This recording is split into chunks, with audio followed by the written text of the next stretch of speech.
Right, hello everybody. Yes, welcome to another video with me, Pottyboy, aka Andrew. Oh, it's bloody hot in here today, isn't it? Right. Yeah, it really is. I mean, I've got the windows open, and I'm wearing a white t-shirt. Best t-shirt to wear on a hot day, right? Because the colour white, brighter colours tend to let more of the heat out. So yeah. So yeah, God, yeah, it's bloody hot. I'll tell you that.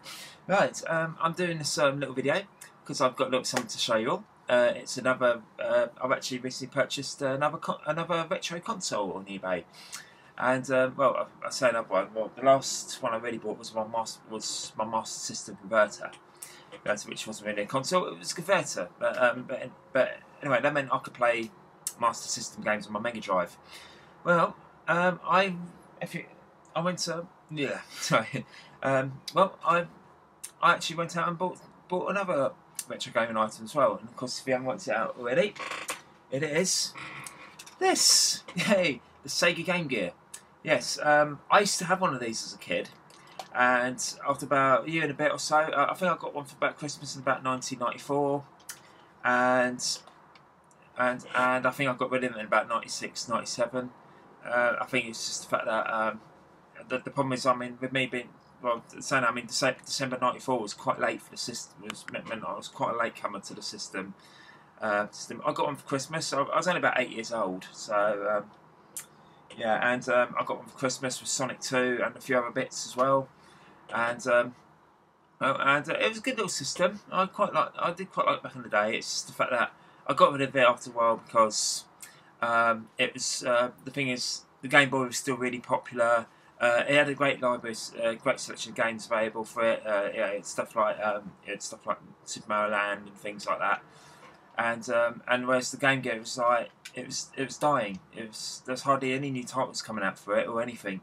And and games and accessories for it were becoming really increasingly hard to come by.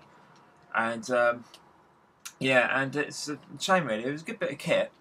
Yeah, I remember being initially disappointed when I first got this because because when I got Sonic 2 of it and stuff, I was thinking that the Sonic 2 on the Game Gear would be very much like just a port of the Mega Drive one, but it's not. It's a port of the Master System one, and of course I wanted to play the Mega Drive Sonic 2. So I remember being initially a bit disappointed at first, but I thought, but after a couple of months I was like, it's Sonic, you know. Yeah, it's great, and it's a good little handheld. I recently bought one of them because I must admit, when I did get rid of mine first time, I think after about a couple of years, so I thought, you know what, I really do actually regret getting rid of that Game Gear. Especially nowadays with retro consoles being popular and stuff and things, it's now like it's almost like coming back into a fashion. And yeah, and yeah. So anyway, of course. And of course, I decided to go and get one because I had a bit of spare bit of money left over. But I also it's also the fact that last September when I went to Holland, me and Tony went over there to see our friend Jenny, who's our moderator for the Online Fusion website. There's a link down below. Yeah, it's a little website we have up and running. And we're actually debating whether to keep it or not now because we have the Online Fusion podcast. Which is on iTunes and Podman and stuff. If you haven't checked it out, go and listen to us. Yeah, so we're a good bunch. We talk about all gaming. So yeah, but yeah, we're not getting many members on the site. The site's been open for a year, not getting many members unfortunately, and it's a bit of a shame that really. But anyway, she had a Game Gear, and it was a fully working one. Yeah, because fully working Game Gears are quite hard to come by these days, as I shall explain in a minute. And she had only 2 games on it, but she had this 4-in-1 game pack sort of thing, which had like a racing game, and a tennis game on it, a little football game as well.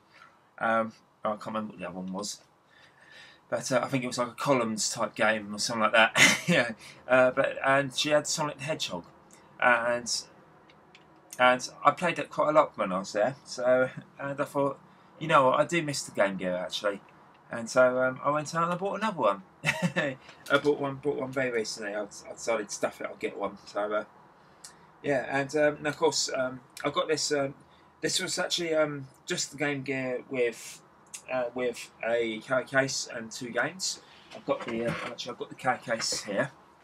Yeah, it's a nice little carry case. It's actually even got holes to put your buttons in and put your buttons for stuff, so you can actually play the Game Gear when it's in the the thingy, when it's in the carry bag.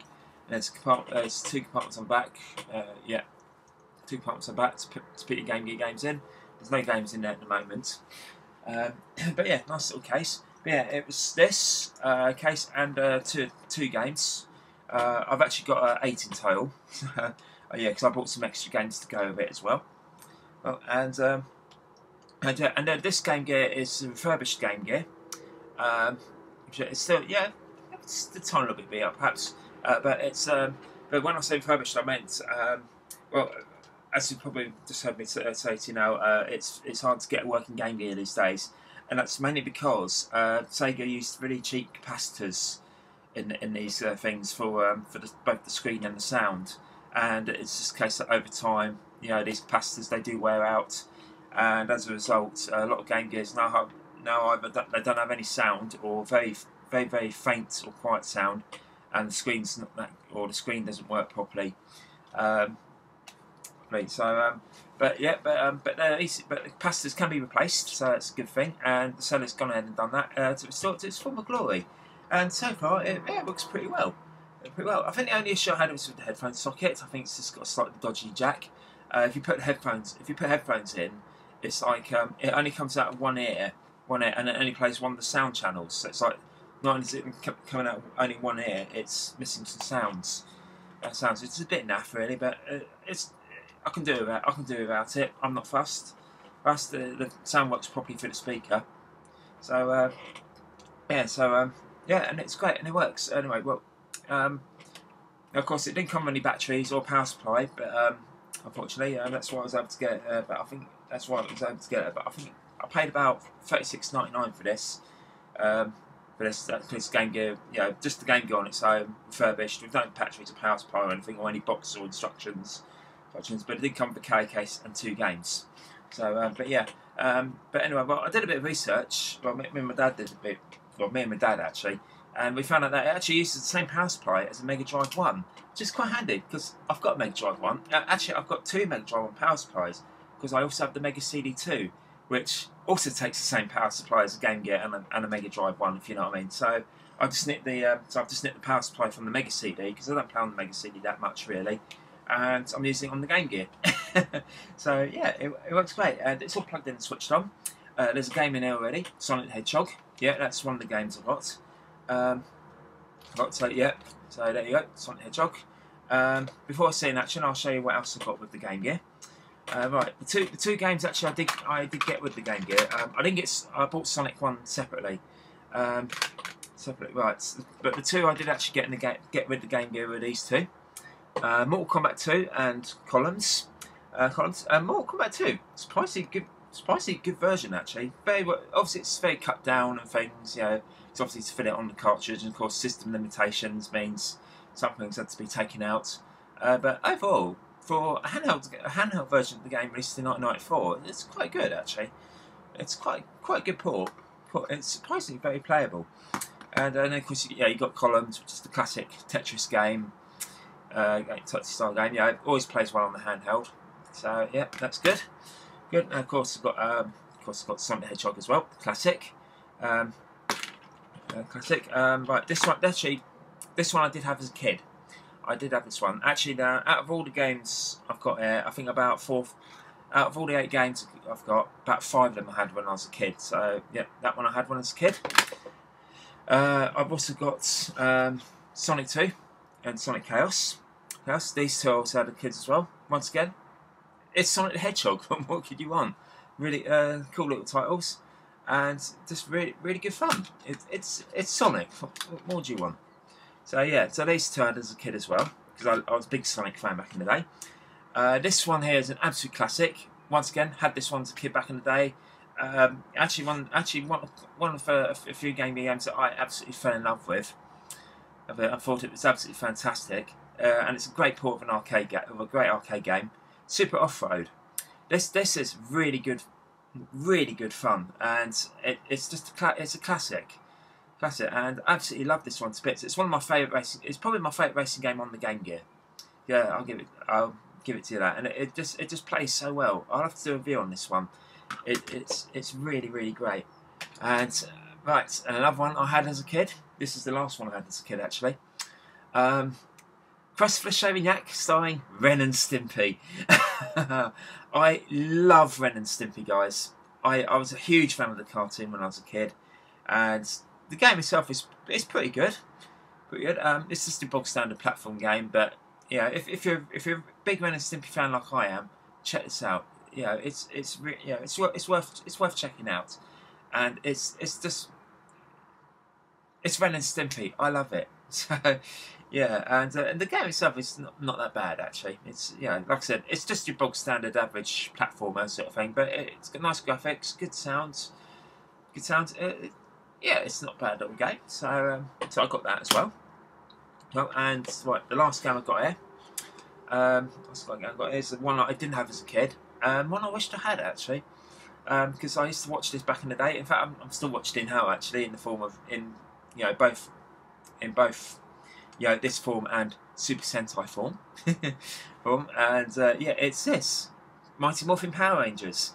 Surprisingly, for a game based on a kids' TV show, you think it would be a bit naff, but surprisingly, it's quite good. It's actually better than the Mega Drive game, and yeah, and it's really good fun, actually. I I think this is really good. This does Power Rangers justice, this game. And yeah, again, because it plays really well. It's quite accurate to the show as well, and it's just really good. This is actually an American copy, by the way, because the good thing about the Game Gears, if you didn't know, they're region free. So yeah, the only thing that's different between this and the PAL version is the labelling and the packaging. That's it, really. But yeah, it's the same game, and it's still great. So, yeah. So anyway, that was that. Right, that's all the games. That's all the games. Like I said, there's the 5 games I've got here. All the Sonic titles, Super Off-Road and Ren and Stimpy. I had those as a kid. Although when I had Game Gear games as a kid, they came with boxes of manuals and instructions, and even their little plastic cases. Here, just to keep the costs down, I got just the cartridges. So I might perhaps in the future get around to buying some plastic cases for these, just to keep them safe. I don't know why I didn't buy them in cases in the first place, but oh well. But yeah, yes, I've got those. There's 4 more games I can think of that I had as a kid. There is 4 more. I had Smash TV, which was actually the first time I played Smash TV, and when I played it on Game, I thought, yeah, this is pretty good, but then I played all the other versions. Yeah, pretty much almost all the other versions. Most of the other versions I played. I think I went on to play the Super Nintendo version on one next. Shit's all over the Game Gear one. The Game Gear one is, I think after I played the arcade version and stuff, the Game Gear version is pretty average, really. But yeah, but it did introduce me to Smash TV, and Smash TV is a great game. In particular, the best port of the game is the Super Nintendo version, which is fantastic. Loved it. I also had one of the Spider-Man games. I think it was Revenge of the Sinister Six. I think the Spider-Man game that most people associate with the Master System Game Gear is the first one, which was just called Spider-Man. I actually bought Spider-Man for the Master System, thinking it was the one I had, and it wasn't. And of course, I remember the one I had was the second one. It was Revenge of the Sinister Six. Yeah, that was okay. So it was playable. Playable. I also had the Itchy and Scratchy game. Yeah, based on, of course, the Simpsons cartoon that appeared in the Simpsons cartoons. It's basically you had to go and play as Itchy, and you had to go and kill Scratchy. Yeah, it's quite a difficult game, actually, and not particularly my favourite game on the Game Gear, but it was nice because that was when Simpsons was really great, and everybody loved Itchy and Scratchy.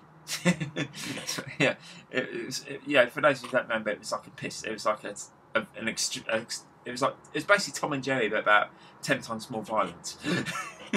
Right, yeah, and then and the other game I had was The Lion King, which was a great game. Really loved, really loved that. Really liked that one. I actually found it in some place. I actually found out sometimes that was actually better than the 16-bit Mega Drive SNES original sort of thing. It's certainly better than the Amiga one.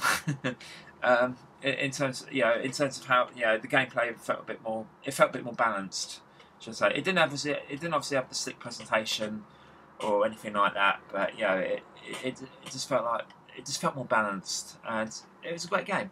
Anyway, well, that was the games. It was right. I've got before I actually go and show you the Game Gear, I've got two accessories that I've got two other accessories as well as the K bag that I've got with the Game Gear. First one, the first one is actually an accessory I did have as a kid as well, as well as the the 5 or so games I had. It is the Game Genie. Yes, this is a little cheap device, and basically how it works is basically what it is basically it allows you to enhance your games, either to make them easier or harder. And what you do is you used to plug it into the Game Gear like that, and then there's a cartridge slot here. You would put your game, say Power Rangers. You would have it slot in like that, so labels facing upwards. And basically what you do, is you slide in. Actually, I might as well show you how the Game Genie works, and the Game Gear as well. Anyway, so I slotted it all in. It's all firmly in place. Right, just switch it on and hope it turns on. Sometimes it's a bit temperamental, but obviously with cartridge games, consoles and stuff, you got something's got blown to the cartridge, but anyway, it's to see. I don't know if you can see that too well. Produced by there you go, Sega. Yes, the game's starting up alright. Now the Game Genie isn't active at the moment because I've got to activate it. Actually, let's turn the volume a bit. Yeah, dig that Power Rangers theme tune on the Game Gear. Yeah, just about to see it alright. Right, now press the screen button here. It loads up the Game Genie. Right. Unfortunately, I don't know any codes, but this is how you'd normally enter. I don't know any codes for Power Rangers, unfortunately. I have to check those. I have to go and look online. Yeah, because you can now go and look up these Game Genie codes online. But yeah, basically what you do is you enter your code. Button 2 raises the code, and so that's it. Yeah, you just enter the code sort of thing, and the idea is that you got things like infinite lives, things like that, and there you have it. And then of course when you're done, you press start. If it's an incorrect code, it will come with an incorrect code message. But here it started the game up. Right, the Game Genie itself is active. I don't know what effect it has on the game yet. Yeah, because you can just type in anything and it would have a certain effect. And there. Anyway, as you can see, the green lights come on. That means that the Game Genie is active. Right, now if any time you want to turn the codes off, there's a little button on the back here, which you can press. And what that does, it turns the Game Genie off, and then you press it again to turn the codes on. It basically turns the codes on and off. And so it's kind of say if you want infinite lives, but you only want say somebody wants like infinite energy, but you only want it for like a certain section of the game. You can just enter the code, then start the game, then turn the codes off, and then turn them back on when you need them. So yeah, it's pretty cool. Pretty cool. And like I said, you can find Game Genie codes online on the internet. Anyway, that's Power Rangers up and running, and you can tell the Game Gear does work. But yeah, it used to with the Game Genie, of course, back in the day, this before internet sort of thing. So how did you find your codes? Simple. Well, with the Game Genie, with the Game Genie is there's two things you got with the Game Genie. Actually, if you bought it boxed, complete and stuff, you would actually get some stickers to go on the back of your. Basically, what you do is you would stick them on the back of your game cartridge at the top there. And the idea is that when you put them in, you could see for this glass panel, and you could see the codes for your game, and then that way you didn't have to look up and research or anything. Your codes were right here, and it was quite handy that. Yeah, it's quite handy that. And secondly, another thing you also got is a little compartment on the back here. If you open it up, It's your little code book of cheats. And yeah, it's got yeah, and it's this little tiny bit. You probably think it'd be hard to read. It's not actually. It's quite a big bold print, and it's got surprisingly quite a lot of cheats in there. I think out of all the games in there, I've only got about 3. So 3 of the games in there, yeah, because it's got code. It's for Sonic 1, Sonic 2, and Super Off-Road. There's no codes in there for the other games, but of course, as new games came out, they did do new codes for them. And the idea is that they would print them, and you would either basically you could either subscribe to a newsletter where they give you all the latest codes every month, sort of thing, or you could you'd find codes in certain magazines and stuff. But nowadays, I mean, this, as much as handy this code book is, you can now just go online and find codes, you know, including for games that aren't actually in here. You know, yeah, I mean, I managed to find the other day. I managed to find codes for Ren and Stimpy, which I did use, because there's one boss in there that's really tough, and yeah, so I did that, and yeah, but it works. Hey, right, right, and actually, I suppose, right, of course, the last accessory I've got to show you. I put up this video until I got this, because I actually got this on Wednesday. I got for this post Wednesday a couple of days ago.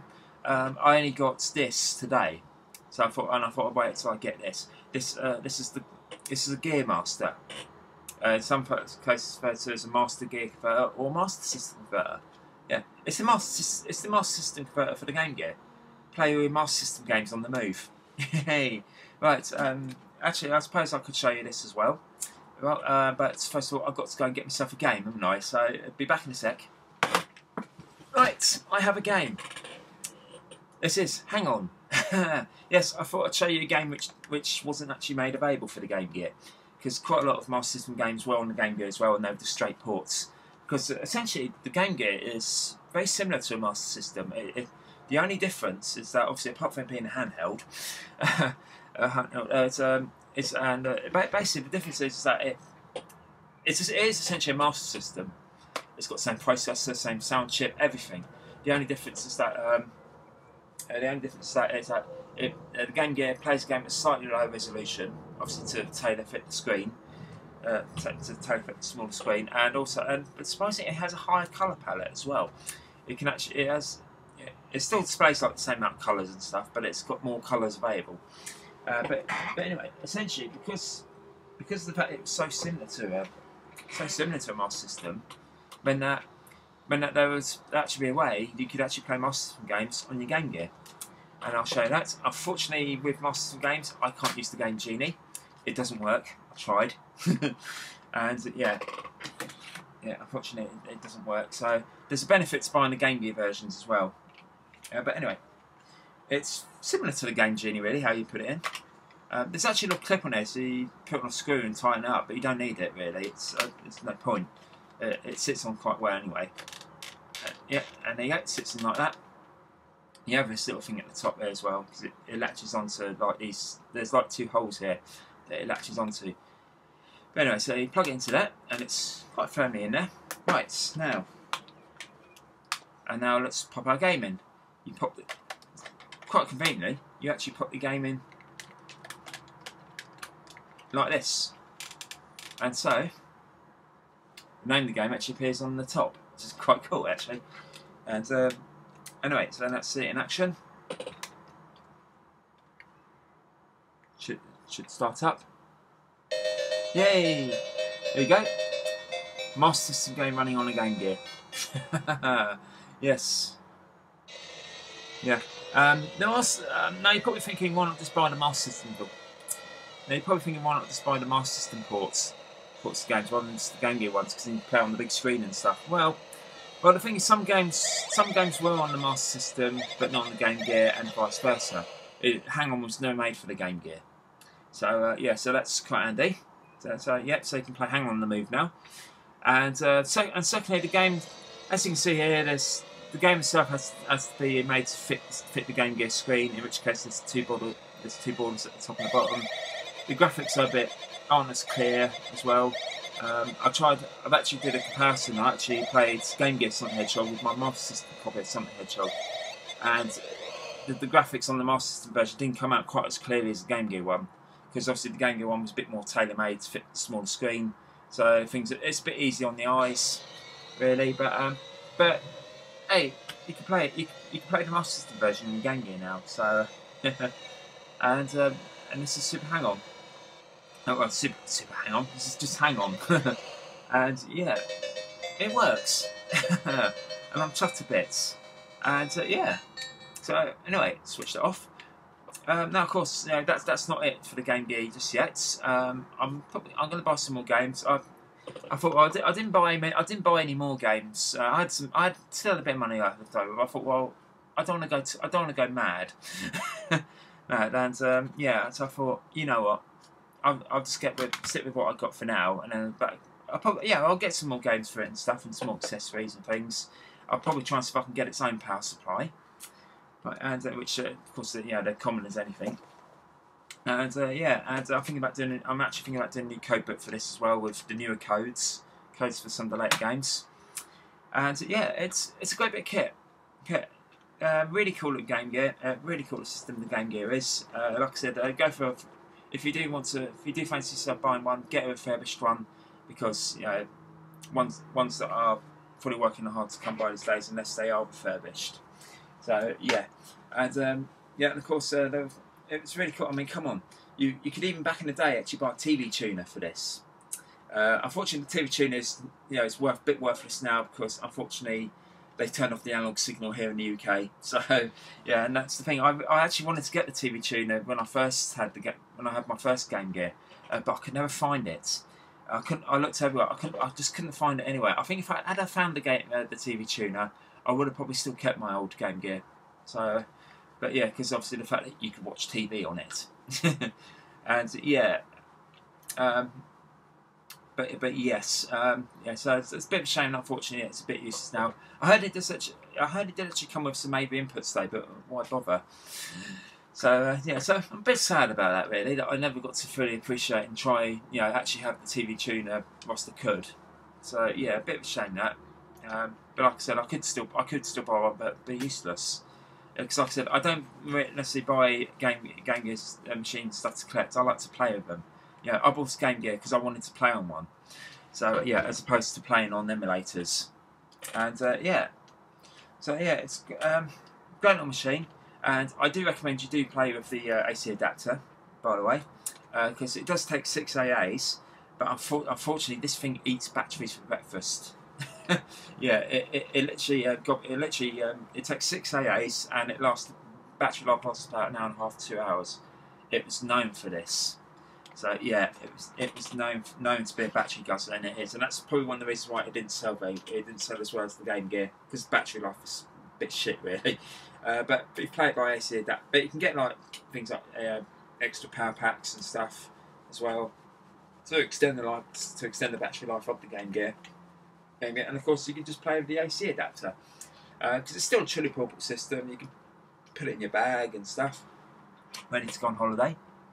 And yeah, and I might actually do that this year, because I'll be going off on holiday in a couple of weeks to Somerset. So I might actually take this for a bit of a laugh.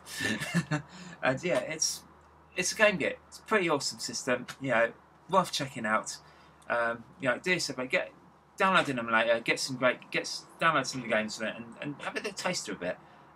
And hopefully you should pick one up of these soon.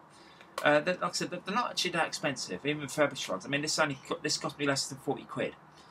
Yeah, like I said, that was without power supply and boxes and such stuff. But it's easy to use, and power supplies are quite easy to get hold of anyway. You can use one of those multi-adapter thingy anyway.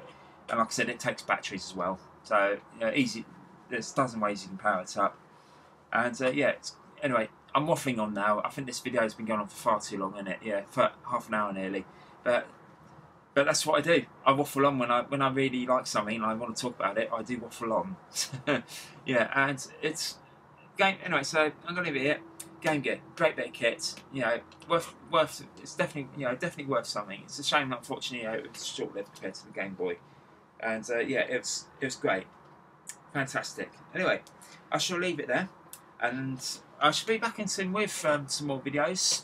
I've got I've got like 1 or 2 tiers videos whereby I've done recording them, I've edited them and things. I just need to just add a commentary to them and that's it. So yeah. But yeah, it's like I said, to be honest, I've been doing quite a lot of shifts at work as well, and of course, things I come home and I'm really tired sometimes. So it's like some days I come home and I don't even feel like playing a game, let alone doing the review. So yeah, and I felt the same way doing my live streams as well. I will hopefully get back. I should get back to doing those pretty soon. I might actually leave it till after I come back from my holiday in July to start the new live streams again. I'm just having a bit of a tweak about what to do with the videos and whatnot, and how to do them, and I hope I've already thought about what I want to do for my next game as well for live streaming. I want to do Super Metroid because that's a great game on the Super Nintendo. Never finished it, so yeah, so I want to do that one. So anyway, so like I said. I should have more videos come up soon. Unfortunately, they'll probably be the usual slow pace sort of thing. Because, like I said, I don't know. It's not the fact I'm getting bored of YouTube. It's just the fact that I've always, it's just the fact, like I said, I've been doing quite a lot of shifts at work, and it's kind of like I come home and I'm just not bothered. So yeah, so it's a bit of a shame now. I want to do some more reviews, but like I said, it's just it's just having the energy for them and whatnot, and it's So anyway, I hope I haven't bored you all to death. So anyway, I shall be back in soon with another video, and in the meantime, goodbye for now.